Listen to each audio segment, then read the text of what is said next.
Masih. Sebelumnya kita belajar tentang apa? ATP dan TP. ATP dan TP. Apa itu tadi? TP itu apa tadi? Tujuan pembelajaran. Sedangkan ATP?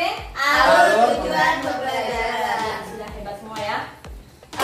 Materi selanjutnya yaitu modul ajar. Jadi materi ini sangat berkaitan dengan materi yang sudah disampaikan oleh Pak Arif Dargo tadi. Nah, saat ini kita akan belajar tentang konsep modul ajar dan komponen modul ajar. Sebelum tahu ke konsep dan juga komponennya, saya mau cek dulu.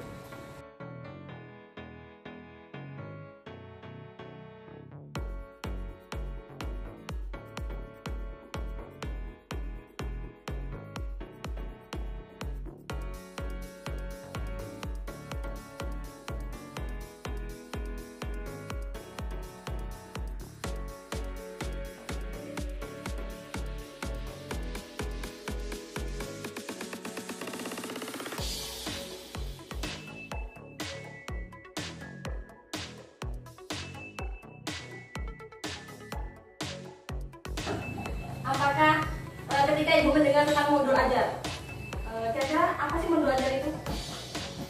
Yang saya tahu kalau modul ajar itu sarana atau media untuk pembelajaran seperti buku, LKS, lembar kerja siswa.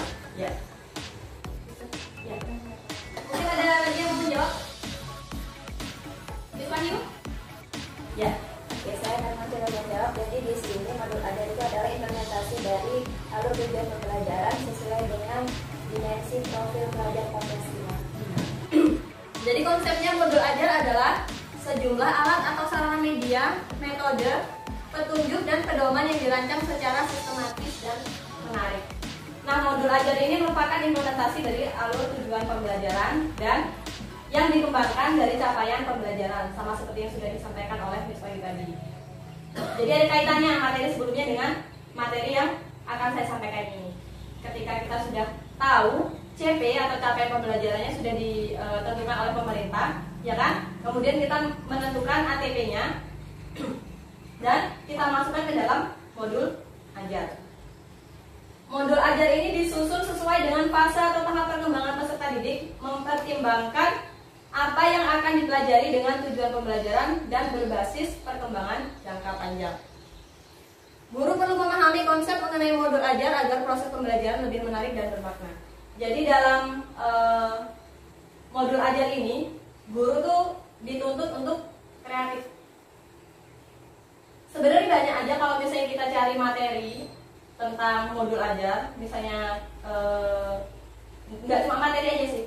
Modul ajar yang sudah disediakan di internet itu sangat banyak, tapi kita nggak mungkin pakai mentah-mentah kan modul itu, jadi kita harus mau modifikasi lagi. Tentunya dengan beberapa aturan ya. Kemudian komponen modul ajar, jadi hampir mirip dengan RPP ya. Kalau kita dulu RPP di bawahnya pasti ada identitas sekolah, ya kan? Ini juga sama nih. Ada tentang yang pertama informasi umum, komponen inti dan juga lampiran.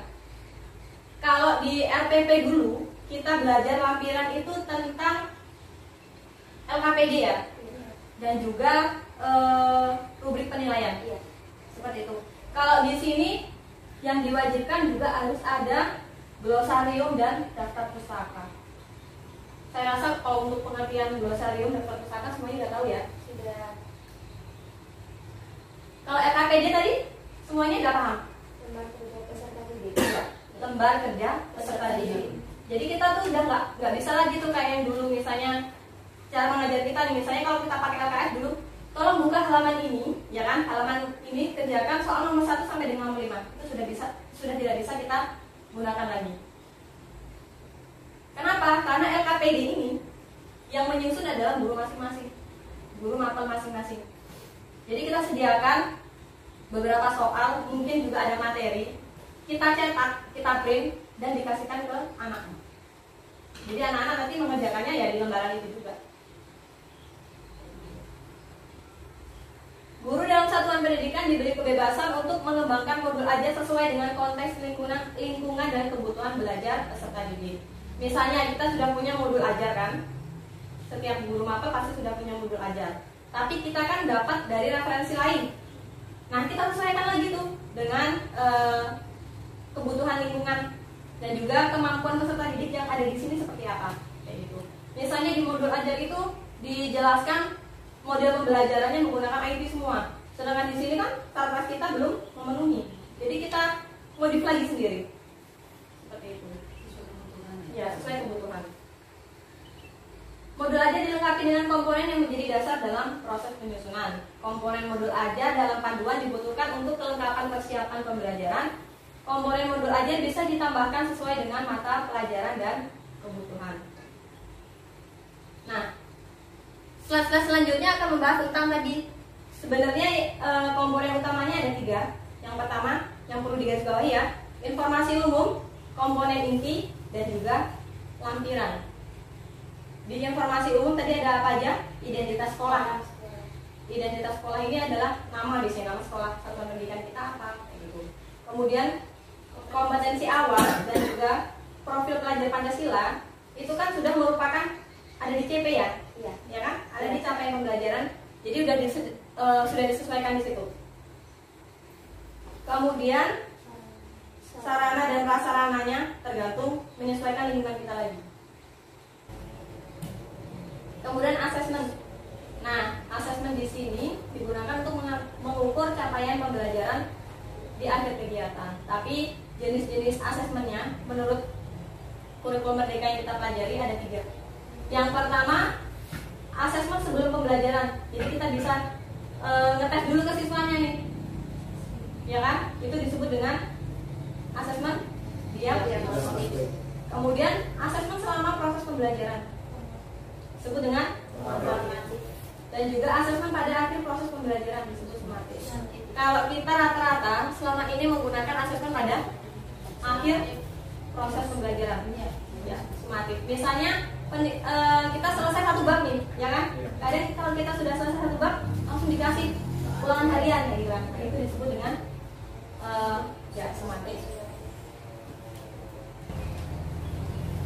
Itu yang dapat saya sampaikan. Mungkin ada pertanyaan? Sudah cukup? Kalau sudah cukup jelas, kita akan refleksi dulu ya.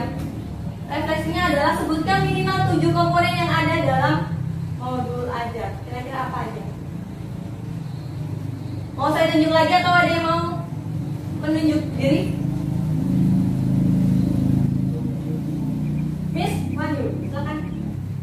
Kira-kira tadi 7 komponen yang ada dalam modul ajar tadi apa aja? Yang pertama di situ kan ada informasi umum, kompetensi dengan lampiran. Jadi di dalam itu ada identitas sekolah. Kemudian Identitas sekolah di mana? di informasi umum. Informasi Ya, informasi umum. Kemudian ada juga sarana prasarana. Kemudian ada juga strateginya apa yang digunakan. Kemudian kompetensi awalnya. Setelah itu ada target peserta didiknya apa. Kemudian termasuk pelajar Pancasilanya apa yang digunakan di situ. itu informasi umum ya. Iya. Jadi sudah jelas ya Ibu Bapak ya? Sudah, insya Allah sudah jelas. Komponen-komponen yang ada di dalam modul ajar dan konsep modul ajar juga sudah jelas. Nah ya, berarti untuk materi ini sudah tersampaikan dengan baik. Benar? Benar. Insya Allah ya. Insya Allah ya? Ya. Insya Allah. Oke, masih semangat? Semangat. Oke. Salam Sekolah Penggerak SMP Negeri 1 Atap 1 Mentaya Hulu. Bergerak, bergerak, menggerakkan. Baik, itu saja yang dapat saya sampaikan hari ini. Mungkin setelah ini ada materi selanjutnya yang akan disampaikan oleh Pak Andi. Untuk perhatiannya saya ucapkan terima kasih banyak. Wassalamualaikum warahmatullahi wabarakatuh. Waalaikumsalam.